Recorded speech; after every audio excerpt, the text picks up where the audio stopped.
Good evening and thanks for joining us. The community of St. Paul is in mourning after the loss of one of its members. Residents gathered Friday evening to remember Father Gilbert Dasna.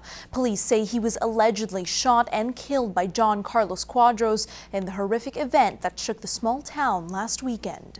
It's a big loss to the whole community. We're all in sorrow with the deepest loss of our priest. More than 200 people attended a vigil for Father Gilbert Dasna at his home church, the St. Paul Cathedral. Local resident Bronwyn Chisholm says their father will be truly missed, but they will remember what he taught them. It's really important that we pull together and mourn his loss, but also celebrate the gift that he really gave us through his presence. I think the only way to heal really as a community is to recognize what we're going through as a community. Dasna was ordained to priesthood back in 2009 in his homeland of Cameroon.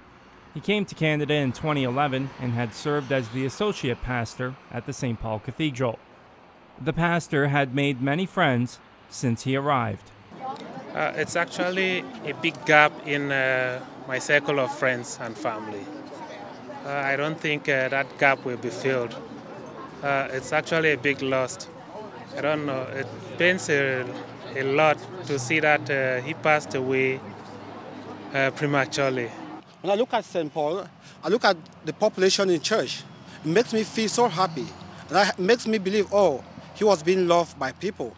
It wasn't just not just us, the Cameroonian society. Father Gilbert was loved by all. Funeral prayers will be held Sunday at the St. Paul Cathedral and a funeral mass on Monday. In St. Paul, Fraser Snowden, Newcap News. They are known to wander around slowly looking for brains. The town of Hillmond was under a zombie apocalypse this afternoon as hundreds came out to run for their lives through fields, obstacles, and mud. It was all for fun and one of the biggest fundraisers for the community. Annika Notfate has more. Actually, I am a little bit scared. Once they try to grab you, I think I'll scream a little bit.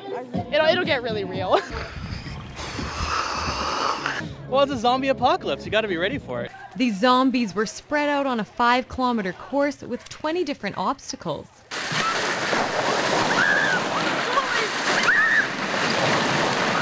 And organizers say the response and enthusiasm from the community was unexpected. Not many people are runners in our community, so they didn't really know what they were up for. Well, we have 50 volunteer zombies, 40 volunteer course marshals, and then for the setup, we probably used almost 50 people. So the little town of Hillmond came together, that's for sure. With the recent shows like Walking Dead, people are no strangers when it comes to zombies. But what's actually going through their mind during this run when they're getting attacked by them? Survival instincts, probably. The dodge, duck, dip, dive. I don't gotta outrun the zombie, just gotta outrun my wife. Kick his knee out and run faster. From all the hub and excitement the unique run created this year, organizers are positive they will have it again next year as it's one of the biggest fundraisers for the arena. Annika Notfate, Newcap News. Good news for all those who are hooked on fishing. No licenses are required for Alberta lakes over the May long weekend. The decision came after a high number of requests for licenses on Friday. Environment and Sustainable Resource Development says the free fishing will last from May 16th until the 19th. Now, normal regulations and restrictions will be enforced again on Tuesday.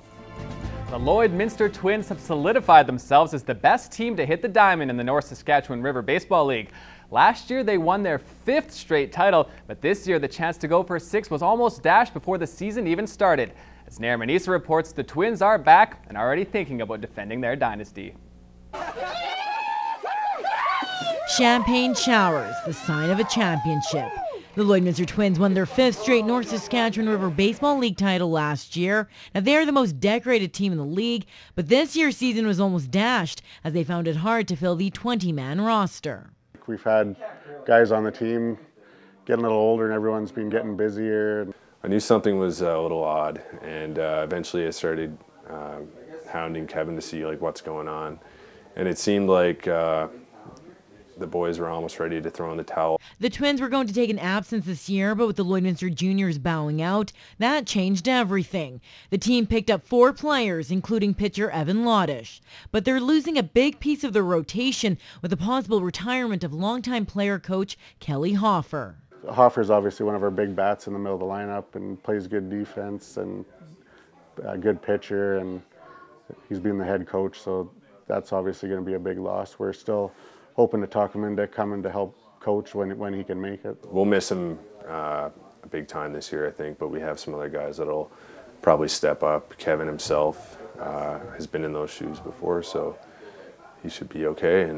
As for the Twins, they know they are the target of the other teams, especially the Border City Blue Jays, who they beat in the championship last year.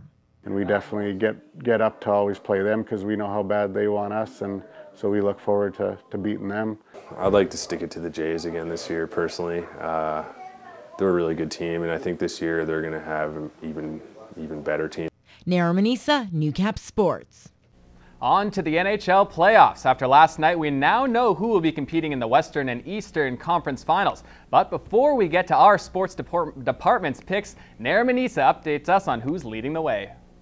All right, so round 2 is in the books, and well, it's safe to say that Moses is going to take this whole thing. He did pretty good in the second round. He guessed 2 series dead on. He guessed the Hawks in 6, and he also guessed the Rangers in 7. Meanwhile, I was the only one to take the Habs, and so I'll take that. So here are the standings in round 2. Moses finished off with 5 points. I finished off with 4, and Kyle and Matt both had 2 points only. They guessed Los Angeles and Chicago right. So total after 2 rounds, we have Moses with 13. I have 10 points, Matt has 9, and Kyle has 6. All right, over in the Western Conference Final, we have the Chicago Blackhawks taking on the Los Angeles Kings. I'm going to take the Hawks in 7. I don't think any California team can beat Chicago. I've got the Blackhawks in 6.